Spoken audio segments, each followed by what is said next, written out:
अगले क्रम पर मैं चाहूंगा कि हमारे बीच हिंदी और राजस्थानी के एक ऐसे प्रखर रचनाकार मौजूद हैं जो आज के इस कार्यक्रम के संचालक भी हैं। चारण, आप ऐसे सिद्ध रचनाकार हैं जिन्होंने न केवल पारंपरिक कविता को साधा है, बल्कि आधुनिक कविताओं के क्षेत्र में भी आपका अपना एक अंदाज है, आपका अपना रुतबा है। हम सबके चहेते विलक्षण रचनाकार, बिना किसी लंबी चौड़ी भूमिका के मैं आग्रह करूंगा डॉक्टर गजानन जी चारण शक्तिपुत से कि वे आए और सरस रचनाओं से हमें आह्लादित करें। डॉक्टर गजानन जी चारण शक्तिपुत की बहुत आभार आदरणीय राजेश जी सर का। दीपक जी को बधाई और शानदार अपनी कविताएं पढ़ी।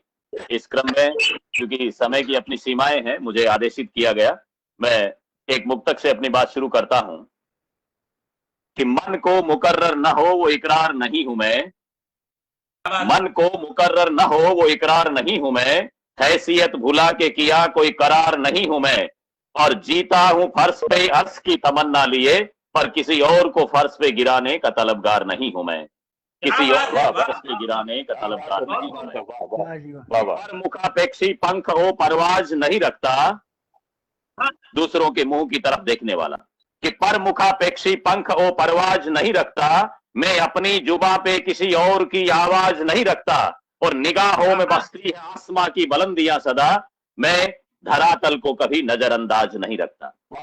उस धरातल को कोरोना के इस काल में हमसे जुड़े हुए भावी वैज्ञानिकों को हिंदुस्तान की संस्कृति से, हिंदुस्तान के संस्कारों से, भारत भूमि की आदर्शों से, उन जीवन मूल्यों से जोड़ने के लिए मेरी एक कविता सुनो सपूत हिंद के, हिंदुस्तान के सपूतों के नाम एक कविता है, प्रस्तुत करता हूं बिना किसी भूमिका के, सीधी सीधी कविता हिंदुस्तान के बेटों से हिंदुस्तान क्या चाहता है।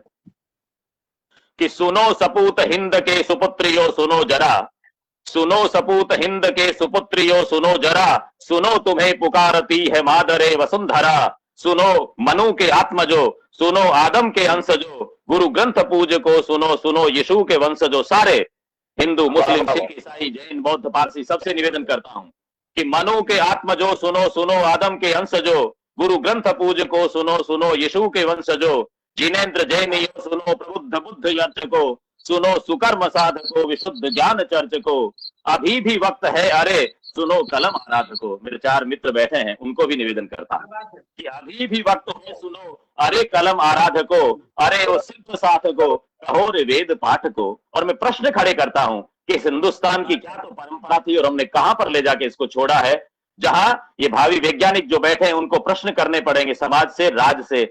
उन्हीं बातों को उठाता हूं और मैं निवेदन करता हूं कलम के आराधकों से, वेद के पाठकों से। और प्रश्न मेरा यह है कि ये जन्म जाति वर्ण का आधार था यहाँ कहां, इस हिंदुस्तान में जन्म को जाति और वर्ण का आधार कब बनाया गया था, ये आप लोगों ने अपने बना दिया। इसलिए निवेदन करता हूं कि ये जन्म जाति वर्ण का आधार था यहाँ कहां, सदा सदा से कर्म ही का राज है रहा यहाँ, कर्मण्यवाधिकारस्ते मां फलेषु कदाचन है। हमने तो यही कहा कर्म प्रधान विश्व रचि राखा, जो जस कर ही सोते ही फल चाखा। यही हमारी परंपरा रही। इसलिए निवेदन करता हूं कि ये जन्म जाति वर्ण का आधार था यहाँ कहां, सदा सदा से कर्म ही का राज है रहा यहाँ, अरे ये भूमि है वही जो स्वर्ग से महान है, और कहा जो राम ने कभी सो जानता जहान है। राम ने कहा अभी स्वर्णमयी लंका ने में लक्ष्मण रोचते, जननी जन्म भूमि से स्वर्गा। इसलिए अरे ये भूमि है वही जो मात से महान है, और कहा जो राम ने कभी सो जानता जहान है। और इस देश की परंपरा क्या रही, हमारी चाहत क्या रही, उसका निवेदन करता हूं। युवा पीढ़ी विशेष रूप से सुने कि जहान स्नेह स्वर्ण का जहान चाह ताज की, रखी सदा रवायतें रखी न चाह राज की। हमारी चाहते नहीं सोना चांदी गाड़ी घोड़े बंगले, हमारी चाहत नहीं थी कि जहान स्नेह स्वर्ण का जहान चाह ताज की, रखी सदा रवायतें रखी न चाह राज की, न ऊंच नीच भेद था न छूत की बीमारियां, न वाद का जुनून था न खोप या खुमारियां। ऊंच नीच मानव मानव में कोई फर्क हमने नहीं किया।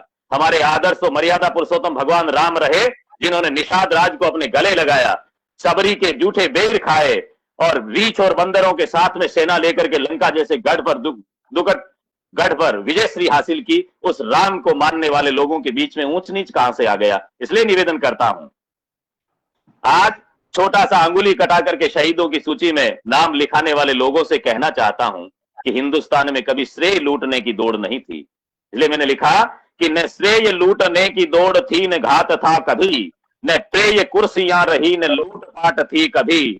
आन पे बनी तो एक एक जान आ जुटी, अखंड मंड स्वाभिमान बान पे मरी मिटी। और सुशान हिंद देश की न शाह हो न दी कभी, हो रान हो कि रंग राह एक ही चले सभी।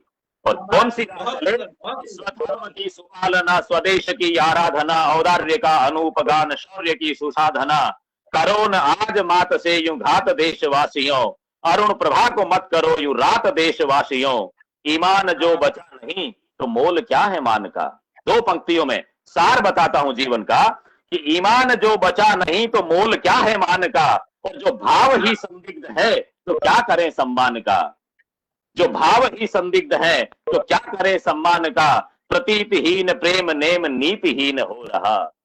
प्रेम में प्रतीति नहीं और नेम में नीति नहीं, तो फिर कौन सा नेम और कौन सा प्रेम। इसलिए निवेदन करता हूं कि प्रतीतिहीन प्रेम नेम नीतिहीन हो रहा। सुकर्म वीर क्लांत हो प्रमाद नींद सो रहा। जगो तुम्हें जगा रही है राष्ट्र की रवायतें, जगा रही ऋचाएं और जगा रही है आयतें।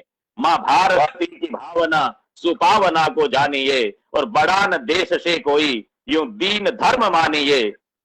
उठो अनंत जोश ले दिगंत को दिखाए दो, सुपंथ पे बढ़े चलो कुपंथ को भुलाए दो।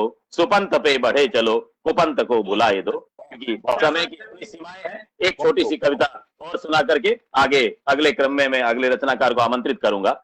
अभी भाई दीपक जी ने अपनी बात कही, अपनी कविताओं के माध्यम से हास्य और व्यंग्य से कुछ ऐसे पॉइंट्स उठाए, ऐसे बिंदुओं को उजागर किया।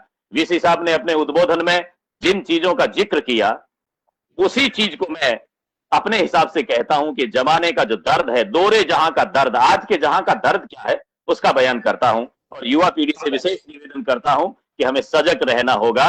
जो चाल हम पे है, जिस षड्यंत्र का दौर है, उससे कैसे बचना है कि ये षड्यंत्री दौर न जाने कितना और गिराएगा। छद्म हितों के खातिर मानव क्या क्या खेल दिखाएगा। ये षड्यंत्री दौर न जाने कितना और गिराएगा। छद्म हितों के खातिर मानव क्या क्या खेल दिखाएगा। ना करुणा ना शर्म हया ना मर्यादा का मान कहीं, संवेदन से शून्य दिलों में सब कुछ है इंसान नहीं। मैं का कारोबार मुल्क के कोने कोने पहुंचा, सब में मैं खा गई। कबीर ने कहा मैं बड़ी बलाय है सको तो निक सौभाग्य, और सबको मैं हो गया। आजकल तो भाषा भी मैं वाली आ गई। परिवार में 10 लोग रहते हैं लेकिन आदमी कहता है मेरे घर आओ, हमारे घर आओ कहना भूल गए।